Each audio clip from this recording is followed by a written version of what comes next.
নমস্কার বন্ধুরা, Deepa's thought spicy হটে আপনাদের সবাইকে স্বাগত। বন্ধুরা, আজকে আমি একটি নিরামিষ রেসিপি নিয়ে এসেছি, যেটা হলো ছোলার ডাল দিয়ে বানানো, মানে ছোলার ডালের নিরামিষ রেসিপি। তো এই জন্য আমি কুকার নিয়েছি, কুকারের মধ্যে একটু জল যেটা ফুটতে দিয়েছি, তারপরে ছোলার ডাল ভালোভাবে ধুয়ে তার মধ্যে দিয়ে দিয়েছি। দেখুন গরম জলে কেমন ফেনা হয়েছে। ছোলার ডাল সেদ্ধ বসানোর আগে একটু ফুটিয়ে নিয়েছি, এই ওপরের দিকে নোংরাগুলো ফেনা হিসেবে উঠে পড়ে, তো আমি সেইগুলো হাতার সাহায্যে ধীরে ধীরে তুলে ফেলে দিচ্ছি। তারপর ভালোভাবে যখন এই ফেনাগুলো পরিষ্কার করে নেওয়া হবে, তখন আমি এর মধ্যে যোগ করে দেব কিছুটা সাদা তেল। এই দেখুন একদম স্বচ্ছ হয়ে গিয়েছে ফেনাগুলো তুলে দিতে। এইবারে আমি সাদা তেল একটু দিয়ে দিলাম, যাতে সিটি দেওয়ার সময় ডালটা ছিটকে বেরিয়ে পড়তে না পারে। তো প্রয়োজন মতো লবণ আর হলুদ একটু দিয়ে খুন্তি দিয়ে নাড়িয়ে নিলাম। এইবার আমি ধীরে ধীরে কুকারটা লাগিয়ে দিচ্ছি। এইবার 3-4টে আমি সিটি বাজাবো এর মধ্যে, যতক্ষণ না হুইসেলটা পড়ে ততক্ষণ আঁচটা বাড়িয়ে রাখবো। এইবার যখন আমার প্রায় 4টে সিটি পড়ে যাবে, আমি তখন গ্যাস থেকে নামিয়ে রেখে দেব, কিন্তু ভেপারটা বের করব না। এবার এইখানে যে মশলাগুলো নিয়ে রেখেছিলাম সেইগুলো সব সাজিয়ে রেখেছি, রান্নাঘরের মধ্যে নিয়ে যাব পুরো রান্নাটা তৈরি করার জন্য।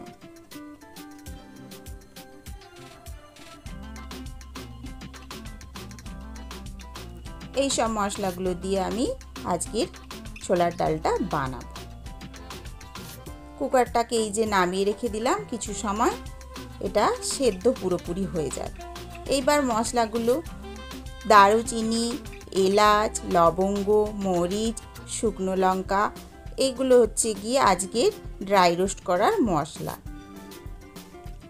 প্রথমে টুকরো করা গোটা মশলাগুলো আমি দিয়ে দিলাম, যেগুলো রোস্ট হতে একটু দেরি হবে সেগুলো আগে দিয়ে দিলাম। কিছুটা ভাজা ভাজা যখন হয়ে যাবে, এরপরে আমি একটু জিরে দিয়ে দিলাম, গোটা জিরে। এবার জিরেটা আর সমস্ত মশলাগুলো ভালোভাবে একটু লালচে হয়ে আসবে, তারপরে আমি নামিয়ে নেব, কিছু সময় ঠান্ডা করে নেব প্লেটের মধ্যে। তারপরে আমি এগুলোকে গুঁড়িয়ে নেব শিল আর নোড়ার সাহায্যে। এই প্লেটে আমি ঢেলে নিলাম। এবার যতক্ষণ না ঠান্ডা হয় এটা থাকবে প্লেটে, তারপরে শিলনোড়ার মধ্যে গুঁড়িয়ে নেব। তো এবার ফ্রাই প্যানটা বসিয়ে নিয়েছি, তার মধ্যে দিয়ে দিলাম একটু সাদা তেল। সাদা তেলটা সামান্য একটু গরম হয়ে যাবে, তারপরে আমি পরবর্তী উপকরণ যোগ করতে থাকব। দিয়ে দিলাম তেজপাতা, যেটা ছিঁড়ে রেখেছি, দিয়ে দিলাম একটু শুকনো লঙ্কা, সেটাও ফাটিয়ে রেখে দিয়েছি, আর এই জিরেটা, গোটা জিরে, এটাও দিয়ে দিলাম। বেশ গরমে একটু চড়বড় করে ফ্রাই হয়ে গেল সবগুলো। তারপরে আমি যোগ করে দিচ্ছি ডুমো করে কেটে রাখা আলু। এগুলো একটু নাড়ানাড়ি করে নিচ্ছি। এইবার আমি ঢাকনা চাপা দিয়ে সামান্য একটু লালচে আভা আসা পর্যন্ত রান্না করব। দেখুন লালচে লালচে হয়ে এসেছে, সমস্ত ফ্লেভারটা ওর মধ্যে চলে গেছে জিরে, শুকনো লঙ্কা, তেজপাতার। তারপরে একে একে যোগ করলাম একটু গ্রেট করা আদা, আর দিলাম লবণ, হলুদ, আর একটু কাশ্মীরি লঙ্কা। এই সমস্ত গুঁড়ো যে মশলাগুলো দিয়ে দেওয়ার পর আবার একটু নাড়ানাড়ি করে নিলাম। যতক্ষণ না একটু রান্নাটা ভালোভাবে হয়, ঢাকনা চাপা দিয়ে ওটা রান্না হওয়ার সময় দিলাম। আর এই যে ডালটা দেখেছেন বন্ধুরা, সুন্দরভাবে কুকারের মধ্যে সেদ্ধ হয়ে গিয়েছে, গলে যায়নি, আর পুরো জল জলে ভাবও নেই, বেশ সুন্দর গোটা গোটা অথচ সেদ্ধ। সেইটা আমি পাত্রে ঢেলে রেখেছিলাম কুকার থেকে। তারপরে আলুটা একটু মশলার সাথে কষা হয়ে যাওয়ার পর আমি ঢেলে দিলাম ডালটা এবার কিছুটা জল দিয়ে আবার একটু রান্না করলাম ঢাকনা চাপা দিয়ে। এখন আমি খুন্তি দিয়ে নেড়ে দেখে নিচ্ছি কি পরিমাণে রান্নাটা হয়েছে, মানে আলুটা কতটা সেদ্ধ হয়েছে। দেখলাম বেশ সেদ্ধ হয়েই গেছে। তখন আমি একটু চিনি যোগ করলাম আর দিয়ে দিলাম একটু ঘি। বন্ধুরা, মিষ্টি মিষ্টি খেতে বেশ ভালো লাগে ছোলার ডালটা, সেই জন্য একটু চিনি যোগ করেছি। সবশেষে ভাজা গুঁড়ো মশলাটা যোগ করে দিলাম, দিয়ে আবার একটু নাড়িয়ে ঢাকনা চাপা দিয়ে দেব, যাতে মশলা গুঁড়োর গন্ধটা ওর মধ্যে সুন্দরভাবে প্রবেশ করতে পারে। দেখুন, এইবার আমি ঢাকনা আবার খুলে দেখলাম, বেশ সুন্দর বলক এসেছে, টকবক করে ফুটছে। আর সমস্তটা মাখিয়ে নিলাম, আর দেখছি এবার যেন ভাজা মশলার পরিমাণটা একটু কম কম মনে হলো, সেই জন্য আরও একটু মশলা যোগ করে আবার ঢাকা দিয়ে দিলাম। এবার খুলজা শিমশিম। দেখুন বন্ধুরা, কত সুন্দর কালার এসেছে, সুন্দর হয়ে গিয়েছে, পুরো রান্নাটা কমপ্লিট। এই যে খুন্তি দিয়ে নেড়ে দেখে নিলাম, না পাতলা হয়েছে না খুব মোটা হয়েছে, গাঢ় গাঢ় হয়নি, মাঝারি সাইজের ডালের সুন্দর একটা গড়ন এসেছে।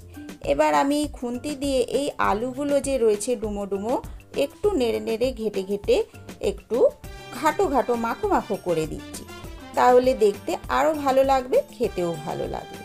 তো আমি ধীরে ধীরে এবার পাত্রের মধ্যে সমস্ত ডালটা পরিবেশনের জন্য ঢেলে নিলাম। দেখুন বন্ধুরা, এইভাবে আপনারা ছোলার ডাল নিরামিষভাবে রান্না করে খেয়ে দেখবেন, খুবই ভালো লাগবে। সবশেষে আমি একটু ওপরে চিনির গার্নিশিং করছি আজকে বন্ধুরা। ধনেপাতা অন্য কিছু দিয়ে সবাই গার্নিশিং করে, আজকে সামান্য একটু চিনি ঠান্ডা হয়ে যাওয়ার পর আমি ছড়িয়েছি।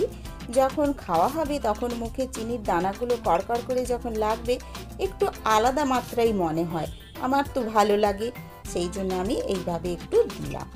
আর তারপর ভাজা মশলাটাও একটু ওপর থেকে ছড়িয়ে দিলাম, যাতে গন্ধটাও ভালো লাগে, আর খাওয়ার সময় হাতা দিয়ে একটু মাখিয়ে নিলে দেখতেও খুব ভালো লাগবে।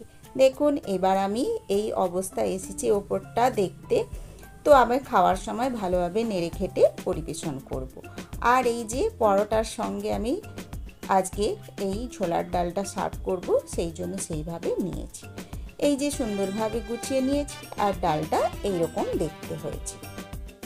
নিরামিষ ছোলার ডাল স্বাদে গন্ধে ভরা, চটপট খেয়ে নিও বড় ছোটরা। রুটির সাথে খেতে ভালো, লুচি দিয়েও দারুণ, পরোটা দিয়ে না হয় আজ জলযোগটা সারুন। তো বন্ধুগণ, আজকের মতো আমার রান্নাবাড়া শেষ হলো। রেসিপিটি যদি ভালো লেগে থাকে আমায় প্লিজ সাবস্ক্রাইব করবেন, বেল নোটিফিকেশনটা অল অপশানে লাগিয়ে নেবেন, আর সমস্ত বন্ধুদের শেয়ার করবেন, কমেন্টস অবশ্যই করবেন। ধন্যবাদ।